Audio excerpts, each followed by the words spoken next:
on three. And the first is obtaining our quality ingredients. Anyone know where the word whiskey comes from? I'll tell you. The Irish language from this phrase, Ishkabaha. Ishkabaha translates to the water of life. Who can argue with that? Huh? So water, it's one of your key ingredients for making whiskey. We obtain it from the Dungorny River, which flows right through the Middleton Distillery down in County Cork. It's the life source behind the whiskey making operation. Secondly, we've got our barley obtained within a 100-mile radius of the distillery, and our premium non-GMO corn or maize we obtain from sunny France, because we haven't the weather here to grow it ourselves, unfortunately.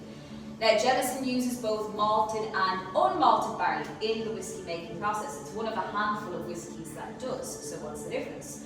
Unmalted is basically raw barley, which comes straight from the fields into production, still intact with a husk or a shell, which imparts a creamy, mouth-watering texture to whiskey and then also adds a hint of spice. Now, your malted barley, this goes through a malting germination process to bring out its natural sweetness. So what happens is, the barley, it gets submerged in water for about 5 days. It's kept in warm, humid conditions. This is to make the barley function like it's springtime, meaning it's going to germinate. When barley germinates, it releases sugars and enzymes that we harness to use later on in fermentation. First, we want our barley dry for milling, so we crank up the heat, dry the barley out, and that stops any further germination. Now, when we made our whiskey here in Dublin, we had malting houses which were lined with ceramic malting tiles. Guys, turn back to your tables there. Hands flat on the tile. Go ahead, hands in the middle. Yeah. There you go. It's a little bit warm, right? It's a little bit like under 40. Okay. You've got barley below that, folks. So you've malted, unmalted. There's little holes in the first mix there. You can have a smell of the barley if you wish. It's very subtle, don't worry. See if you can catch a smell.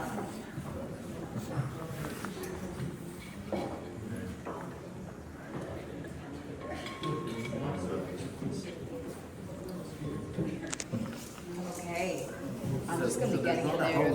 Yeah, that's perfect. That's all good. Thank you. There's not a whole lot of difference between beer. Right there, barley. That gives Scotch the signature peaty, smoky flavour. We want to keep the clean character of our barley, which is why we dry it in clean conditions. So that's the story behind our grains. Now they're milled into a grist. This is like a type of flour which is added to water and heat. You're forming a mash here, extracting as many sugars and enzymes from the mixture as possible. That gets filtered into a liquid wort, which gets added to a fermentation vat of yeast. Now the yeast eats away at all those sugars and enzymes, releasing carbon dioxide, but most importantly, our alcohol.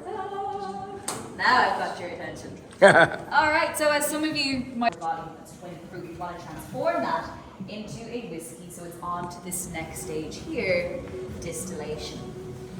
So what you got here, you got 3 copper pot stills. Now Jameson, he discovered distilling 3 times, that makes your whiskey twice as smooth. So the wash gets added to the wash still, and it gets put on the heat. Now alcohol boils at a lower temperature than water, so the vapors that rise and escape first, they're higher in alcohol content. They're the ones we want. We condense them back into the liquid here, leaving the main body of water behind in the still. So that's essentially how distillation works.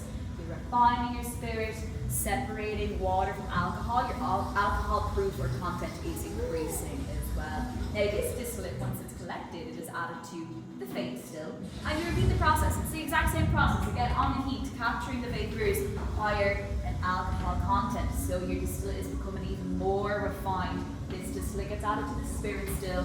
We distill again. Now, when you're distilling in these old-fashioned copper pot stills, that's going to give you pot still whiskey. Pot still whiskey is your quintessential, traditional style of Irish whiskey. However, Jameson is blended.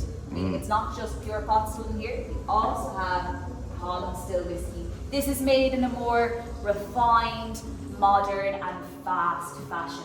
So, folks, turn back to your tables there. Grab yourself a scent strip. You're going to sample pot still and column. Guys, have another look. The quantity, precisely. That's us losing 2% of our whiskey every year to what we call the angel's share. Bingo, exactly. 2% per year doesn't sound like a lot. It equates to 50,000 bottles a day, a bottle every 1.5 seconds. So folks, that is maturation. Then the whiskey gets blended, bottled, distributed, and enjoyed, which is what we're going to do now, folks, if you'd like to follow. Quite a strong sense of woodiness there as well, oakiness. Sherry offers up something a little bit more festive. You might be reminded of a Christmas cake, those dried fruits, sense of nuttiness and aromatic spice there as well. So, the barrels get filled up. Now, the only thing that happens during maturation is we leave the whiskey to its own devices for a minimum of 5 to 7 years. Have a look at these flasks. What changes do you notice happens? Darkens the colour. That's the colour of the wood. That's the wood infusing the whiskey with its colour. Column still is that little bit more refined, clean, clinical, a little bit more reminiscent of vodka. Okay, so those are your two styles of whiskey. Now before they're blended, they're matured. So have a look up here, folks. For maturation, we use two styles of wooden vessel. The first is the American barrel, which comes from Kentucky, US, where it previously housed bourbon. Secondly, your sherry wood comes from American Spain, where it previously matured sherry. So folks, these are two styles of maturation vessels. Have a nose of them both, so you kind of familiarise yourself with the nose that we offer up.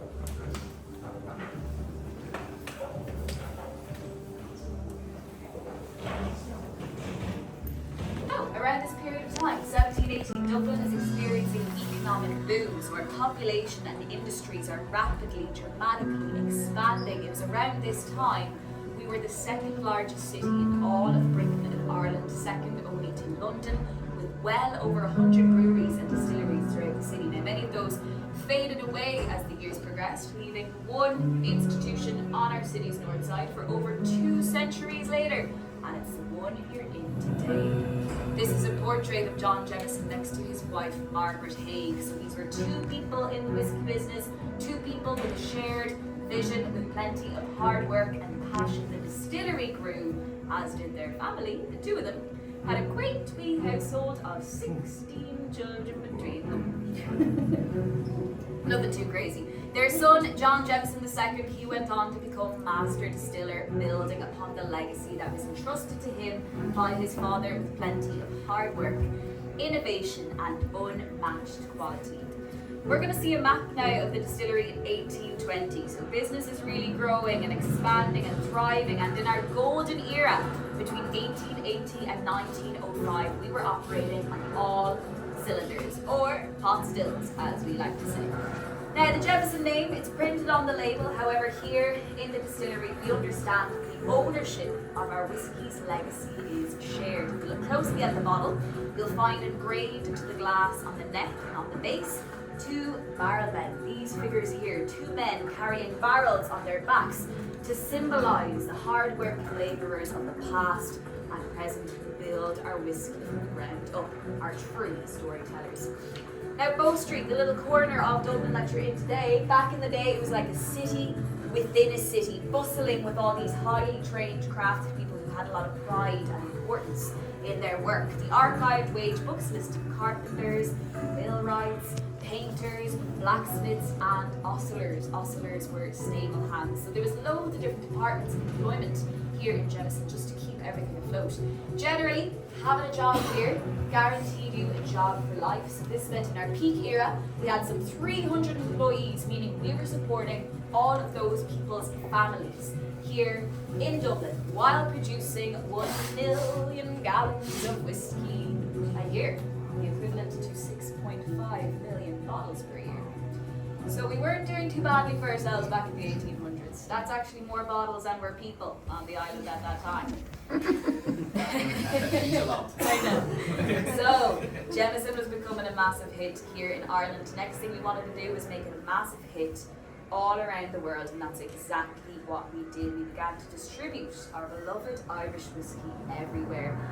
Unfortunately, a few things got in the way of further progress. As we all know, there were 2 world wars and our own conflict here in Ireland. The year 1916 saw Easter Uprising. This was 2 weeks of fighting and battle right here in Dublin city centre as an attempt to win back our independence from the UK. This building was actually used as a fortress by the rebels. No one could gain entry here for those 2 weeks to do any work. Despite the tough times, the Jameson generosity prevailed. The archived wage books showed everyone still got paid in full despite those 2 weeks of closure. And just when things were looking up, we had restrictive trade tariffs imposed by the UK, and on the other side of us, we were experiencing the effects of prohibition in the US. Folks, we couldn't catch a break. There were American bootleggers labelling their bottles of moonshine Irish whiskey to charge more for it. So this is causing damage to our reputation, a loss of business momentum and growth. The 1960s rolled around, the Irish whiskey industry had reached rock bottom. Now, of course, it doesn't end there, else none of you would be here in the Jameson Distillery on a tour, drawing upon the spirit of Sine Metu without fear. The guardians of the whiskey, bearing John Jameson's name, knew it was time to sink or swim, and other Irish distilleries had that same idea. Despite centuries of rivalry and competition, Jameson's joined forces with Powers Whiskey and Cork distillery companies, all together forming Irish Distillers, the umbrella company that still exists today. Now, while the spirit of Jameson lives here in Bow Street, where he founded us and perfected the art of whiskey making, our heart beats down in Middleton, County Cork. It is here the whiskey gets distilled and matured, and it is here our heritage continues.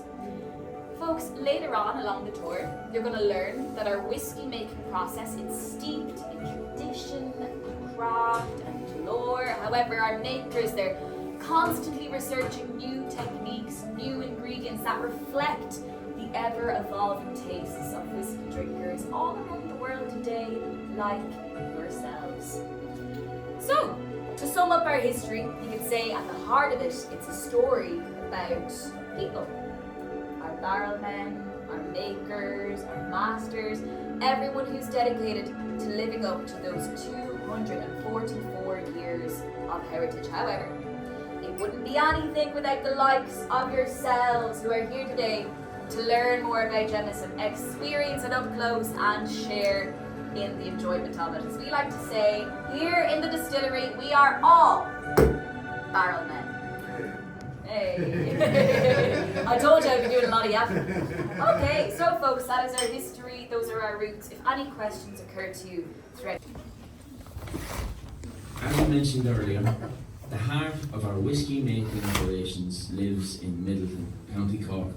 What you can see here is our old Middleton distillery. That began operations in the early 1820s. And here in the back, we can see our modern Middleton distillery, where we make our whiskey today. We produce over 60 million litres of pure alcohol every year, making us one of the biggest whiskey distilleries in the world. The distillery operates 24/7 year-round, only closing for 2 weeks for maintenance. This is our still house, which houses the world's largest pot stills, each holding 80,000 litres. We have 3 sets of these pot stills in the main distillery to keep up with our growing demand. We mature our whiskey in 2 locations. One at the Middleton site, where we have reached our warehouse capacity with 78 warehouses, and the second at our Dungorney site, which is 15 kilometres away from the distillery, where we currently have 70 warehouses. We are planning to add 6 new warehouses here each year.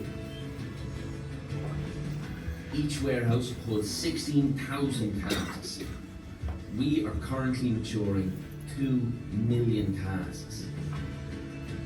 Our master blender, Billy Lighton, and his blending team decides when the whiskey is finished maturing.